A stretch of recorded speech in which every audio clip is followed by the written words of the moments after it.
कार्तिक मास के 29वें अध्याय का महात्म्य। लक्ष्मी और अलक्ष्मी की कथा। ऋषि बोले, हे सूत जी, ये पीपल छूने योग्य क्यों नहीं है और यह शनिवार के दिन ही क्यों छूना चाहिए? सूत जी बोले, समुद्र मंथन में जो रत्न देवताओं को मिले थे उनमें से लक्ष्मी और कौस्तुभ मणि विष्णु ने ले लिए थे। जब विष्णु ने लक्ष्मी को भार्या स्वीकार की तभी लक्ष्मी ने भगवान से प्रार्थना कर कहा। लक्ष्मी बोली, आप मुझ छोटी के साथ विवाह कैसे करते हो? इससे पहले हे मधुसूदन, मेरी बड़ी अलक्ष्मी के साथ विवाह करके फिर मेरे संग विवाह करो, यही सनातन धर्म है। सूत जी बोले, विष्णु ने लक्ष्मी की इस बात को सुनकर तपस्वी उद्दालक मुनि को अपने अनुरोध से अलक्ष्मी को दे दिया। उस अलक्ष्मी का स्थूल मुखता, श्वेत दांत, जीर्ण शरीर, लाल नेत्र और बाल रूखे थे। धर्मज्ञ उद्दालक मुनि विष्णु के अनुरोध से उसको अंगीकार कर वेद ध्वनि के साथ अपने आश्रम में ले आए। अलक्ष्मी होम से सुगंधित धुआं और वेद ध्वनि जहाँ हो रही है, ऐसे आश्रम को देखकर दुखी हो क्रोध होकर बोली, हे ब्राह्मण, यहाँ पर वेद ध्वनि हो रही है, यह स्थान मेरे योग्य नहीं है, मैं यहाँ नहीं रहूंगी, मुझको दूसरी जगह ले चलो। उद्दालक मुनि बोले, हे कांते, तुम यहाँ क्यों नहीं रहोगी?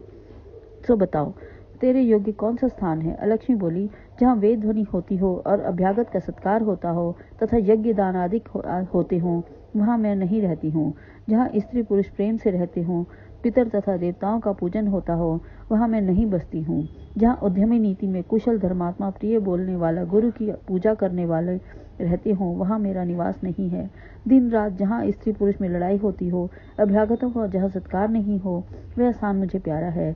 जहाँ वृद्ध सज्जन और मित्रों का अपमान होता हो, जहाँ कठोर भाषण होता हो, वहाँ मैं नित्य निवास करती हूँ। जहाँ खोटा आचरण करते हैं, पराया धन चुराने वाले को हो, इस पराई स्त्री से प्रीति करने वाले हों, वह स्थान मुझे बहुत प्यारा है।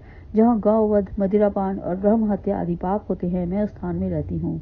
सूत जी बोले, इस प्रकार अलक्ष्मी के वचनों को सुनकर उदास मुख होकर उद्दालक बोले, हे ज्येष्ठा, जब तक मैं तुम्हारे निवास के लिए योग्य स्थान देखकर न लौटूं, तब तक तुम इसी पीपल के वृक्ष पर नीचे रहो।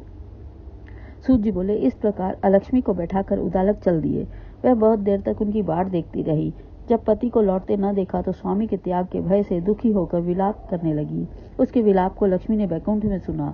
तब लक्ष्मी ने व्याकुल होकर विष्णु से निवेदन किया, हे स्वामी, मेरी बड़ी बहन पति के त्याग से बहुत दुखी है। हे कृपालु, जो तुमको मैं प्यारी हूँ तो उसको जाकर समझाओ। सूत जी बोले, तब भगवान लक्ष्मी सहित वहां पधारे और अलक्ष्मी को समझाते हुए बोले, हे अलक्ष्मी, पीपल की जड़ का सहारा लेकर तू सदा यहाँ रहे। यह मेरे अंश से उत्पन्न है, इसलिए मैंने तुमको वह स्थान दिया है जहाँ प्रति वर्ष तुम्हारा पूजन होगा और उनके ही घर में तुम्हारी छोटी बहन लक्ष्मी रहेगी तथा स्त्रियां भी तुमको भी अनेक प्रकार की भेंट देकर पूजन करेंगी। पुष्प, धूप, दीप से जो तुम्हारा पूजन करेगा उन पर लक्ष्मी प्रसन्न रहेगी। सूत जी बोले, यह मैंने कृष्ण और सत्यभामा तथा नारद और राजा पृथु का संवाद वर्णन किया है।